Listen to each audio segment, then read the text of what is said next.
mean, they call it a dress rehearsal, and they do that for a reason. You need to figure out what you're doing both right and wrong. Good morning to you. Good Saturday morning. I'm Dejan Kovacevic of DK Pittsburgh Sports, and this is a special edition of Daily Shot of Steelers coming the morning after a game. If you happen to be into hockey and or baseball, I also offer daily shots of Penguins and Pirates every weekday. Texans 20, Steelers 12 last night at Acrisure Stadium. I don't know about you. I came away with a whole lot of meh, and way more important than what either of us thinks, I got the sense the locker room did too. I talked to a bunch of guys afterward, and probably the best reaction I got from anybody was a dual reaction from Broderick Jones and Dan Moore sitting next to each other, and I just approached them and said, "How'd it go?" And I talk to them often enough that they know exactly what I'm asking. It's certainly not about the final score, meaning how did it go for them? How did it go for the offensive line? And Broderick kind of looks at me and he's like shaking his head looking for a word, and then Dan says, It went okay. It went okay. And then Brod just kind of laughs a little bit and says, yeah, it went okay. That's what this was. For everything that you saw that you liked, you probably saw one or maybe 1.5 things that you didn't like. And I am, of course, only referring to the players who matter, not the ones who are killing the clock in the second half, with very, very few exceptions. Justin Fields did some good things. Had himself some interesting chemistry as he's had out in Latrobe with Van Jefferson. Showed a little bit of that with George Pickens, a little bit with Pat Freiermuth. Also, the football was on the ground twice, and it was almost on the ground, and I don't know if anybody's even aware of this outside the stadium or if it was shown on TV, but it almost came out a third time when he was sacked. And even though it's never clear exactly where those center quarterback exchanges go wrong, and Nate Herbig and Fields were both kind of taking the blame, it doesn't matter. It just has to get better. It has to get exposed. It has to be something that's emphasized in a way that it's impossible to overlook it in your continuing preparation for the games that matter. The O-line had some pile-driving run blocks, and it had some really lousy pass blocks. Mason McCormick knocked some dude on his rear end, made you continue to think that he can be a guy sooner rather than later at the guard position. Troy Fautanu, the first rounder, had his own quality run blocking. It also got just really raked on that sack that I just mentioned. Calvin Austin, a couple of big plays in the second half, against Houston's third team. Dropped a touchdown. Was it a lousy pass? Absolutely, it was a lousy pass by Kyle Allen. The Arthur Smith play was schemed so beautifully that it should have been the easiest 6 points of all time. Instead, Allen throws way beyond an incredibly open Austin. Austin's forced to turn around awkwardly, but then it gets to Austin, and he, instead of catching it once he got there, he tips it up into the air and then doesn't get to it until he's out of bounds, and even then doesn't hold on. And I asked Cal a similar question to everybody else, and he came back with a similar answer to everybody else, which was, he'll take the good, he'll take the bad, he'll learn from it. I also, and I thought this was kind of interesting, talked to some players who, from the offensive perspective, thought things went pretty well, and a couple others who really did not think it went well. And they referred flat out to just a failure in execution. Defensively, I'm not sure that much more could be called from it than what the offense came out with. Really liked some of what I saw up front early on. Mon Adams was terrific. Why do we always forget about Mon Adams? Why does nobody ever mention his name until he starts making plays in actual games? He's still here. He's still a ball player. Elandon Roberts made plays. Nick Herbig, who else, came up with some splash.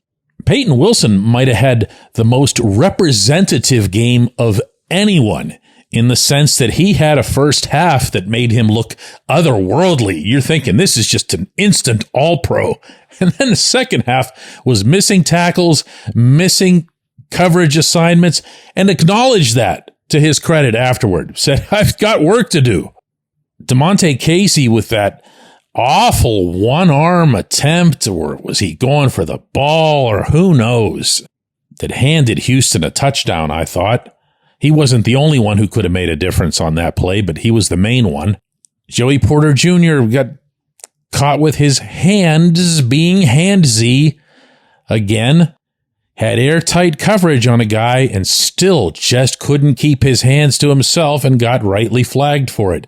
That's been a problem for him, meaning in Latrobe. But then you can also just step back from it and say, all right, I mean, there's no TJ Watt, no Cam Hayward, very little Larry Ogunjobi, no Patrick Queen, no Minkah Fitzpatrick. I mean, that's your defense. I went to Roberts to hear what he had to say about the event in general. Atlanta Roberts, just one preseason game, and what's your general feeling, man? Oh man, positive things. You know, you got your positive and negative things that you can get from that's what preseason for. You know, ironing out the kinks. You know, offense, defense, special team, and stuff like that. So whenever the other team gets a little bit or something, what do you just? You almost can benefit from it, can't you? You know what I mean? Where you say, all right, that's something that we wouldn't have been able to have exposed in Latrobe. Well, yeah, but at the same time, it's preseason too. Mm-hmm. So I think preseason do your team a lot of good things because you're able to see yourself versus different people. You're able to understand why, you know, you're able to get the mistakes out the way now, you know, and learn like, okay, I don't really need to do that. You know, I've been getting away with it in practice, but I probably don't need to do it in, you know, real game situations like so you get them out, man. Then once the season come, you know what I'm saying, them little things is exit and now you're making plays, you know what I'm saying, stuff like that. So it's a real good thing, and it's good for the whole team to get in the stadium, feel that, you know, that environment and stuff like that. Yeah, offense, defense, driving in, exactly. Offense, defense, and special teams is always a great feeling. So yeah, that's it. He's as real gets. He's going to tell you if it was there. He's going to tell you if it wasn't there. And as you heard, he's going to tell you when it's week 1 of the preseason. This is an incomplete product in every possible way. Next week, we'll tell you a lot more about where this football team is heading into the real games. When we come back, J1Q. This segment of Daily Shot is brought to you by our good friends at Mike's Beer Bar. They're located on Federal Street, directly across from PNC Park. Mike has more than 500 beers on tap, including from more than 50 local breweries. Stop in and say hello. Tell Mike we sent you. Mike's Beer Bar.